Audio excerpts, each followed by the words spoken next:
Hi guys, if you've been watching all my videos, which I don't expect, I do publish rather a lot of them, but you may have seen that I've been working on these Morrisons Indoor 200 LED light set.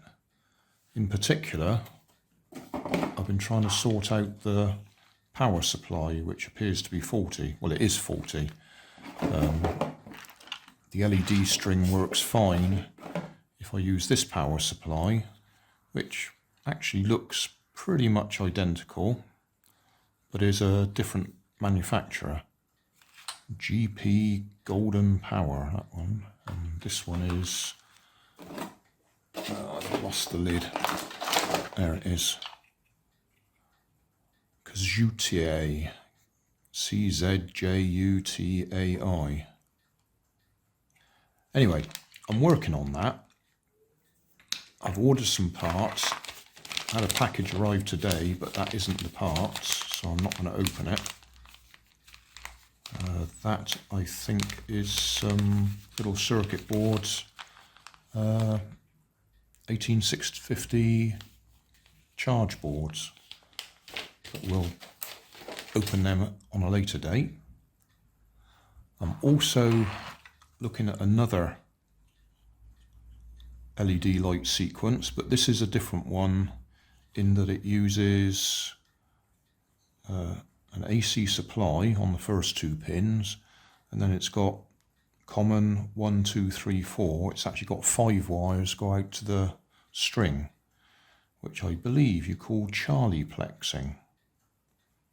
So we might have a peek in that. Uses a 24 volt AC supply. Might have a look in that just to see how it works. But I've been to Poundland today. Somebody suggested I should convert that string to solar power, which will be a bit of a struggle. It needs a 30 volt pulsed DC supply, and to do that with a solar power pack would be involved. Obviously you'd need a 30 volt supply with your solar power, plus you'd need to put some sort of circuit in there to make it a pulsed DC supply, and so on and so forth. Bit complicated.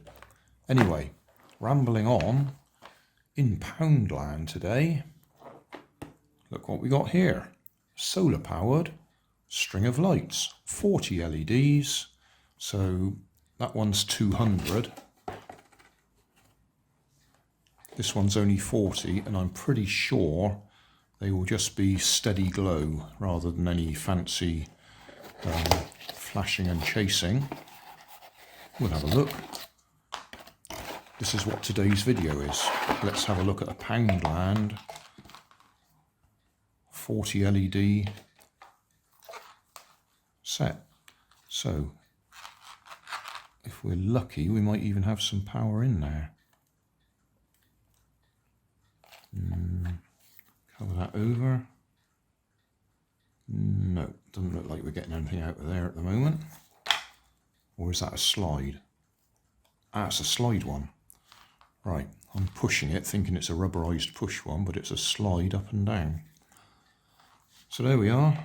We've got permanent glow, 40 LEDs. If I take my hand off there, they go out.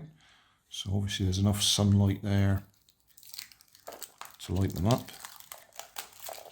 1, 2, 3, 4 little strips. So it's not packed solid with them. It's only got 4 solar strips in there. And what we will do is we'll have a look inside just to see what sort of chip it's got on there. It won't be anything really clever. I should think it'll be exactly the same as all the other ones that I've been opening recently. First thing we need is a screwdriver. Come on, Grandad, you're unprepared. That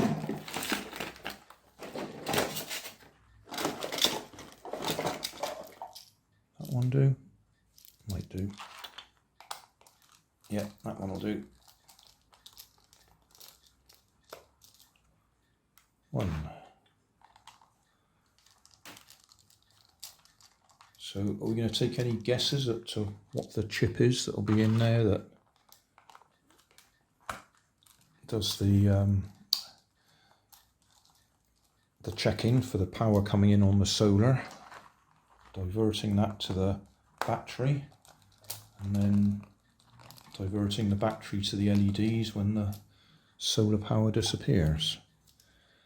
Are we ready? I'm going for an 8018, simply because that's the one that seems to have turned up quite regularly. I'll also be interested to see what sort of battery we've got in there.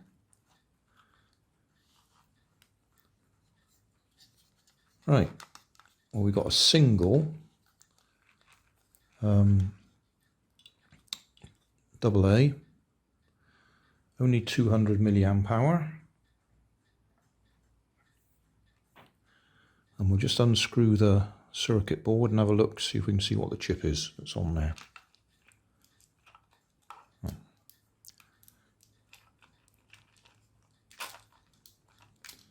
I'm trying to remember what the other number was that turned up the other day, 5 something or other.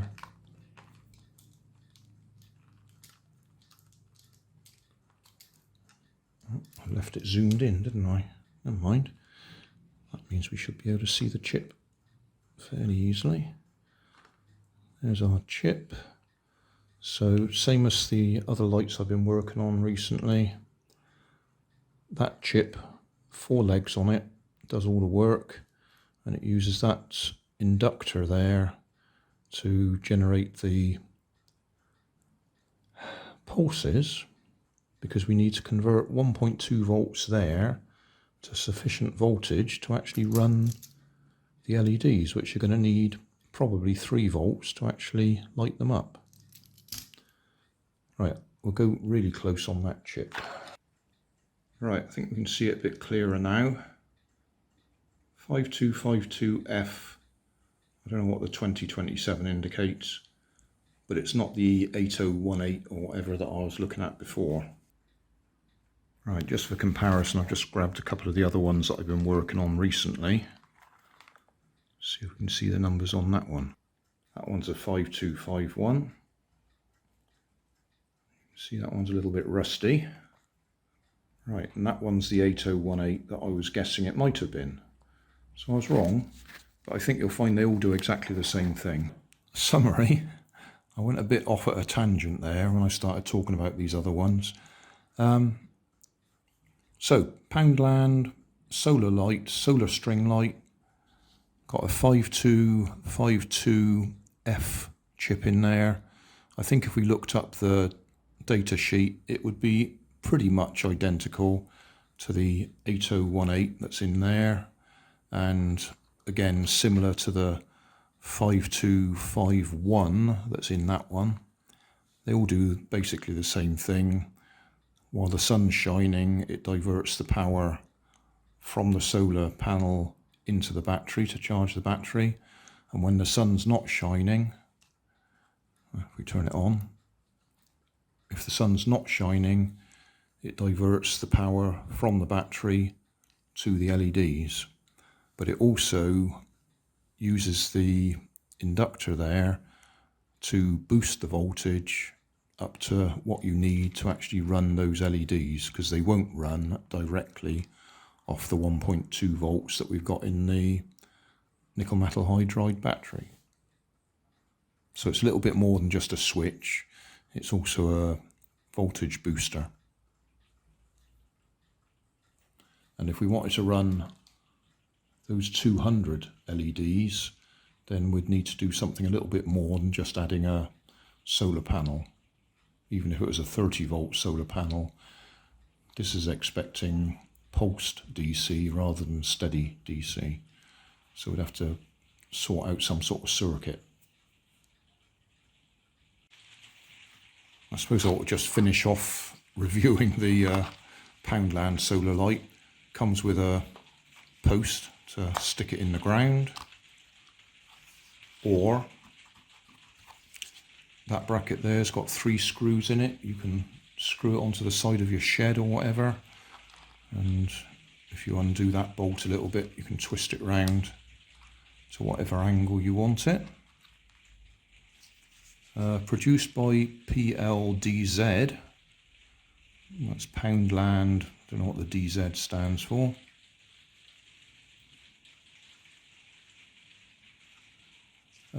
Putting the cover back on, it's got a little dimple just there. I don't know if the camera will pick it up, just a tiny little dimple there, just so you can't put it on the wrong way round. So if you twisted it 180 degrees, it wouldn't go home. Other than that, it works. £2 it cost me in Poundland. Right, we're looking out of the window. You can see I've put those Poundland multicoloured lights along the front of the shed there. And they're alight because it's gone dark out there. The white light, can I get my finger in there so we can see it? Oh, there we are. The white light just there is that home base one that I repaired. That's the Poundland lights. Down there is the colour changing solar flower pot that I repaired. Quite pleased with that. And then over there is the 4 Poundland garden lights. 2 of them are Halloween ones and 2 of them are Christmas ones. I'm quite pleased with that. So yeah, they're not, going back to the Poundland string light, they are just permanent glow. They're not flickering or chasing or flashing or anything like that, which is what I expected. In fact, it's what I knew was going to happen, having looked inside it. I'm quite pleased with that colour changing flower pot thing. Just want to look at that for a second longer. Go on, change colour. There we go, we're going blue now.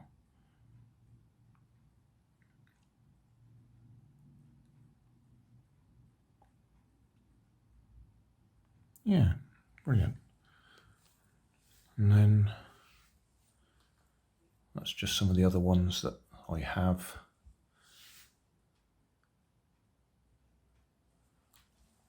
I think that one's a Poundland one. Got flashing lights in it. It's one of those light bulb ones. And then that one's still going nicely in here. Another one that I repaired. Had to replace the solar panels on that one. Thanks for watching. If you want more information, check down below in the video description. If you like this video, you might like this one up here. And if you want to subscribe, you can check out my channel over here. Up here is my latest video on my channel, and down here is a video playlist associated with the video you've just watched. Thanks again for watching.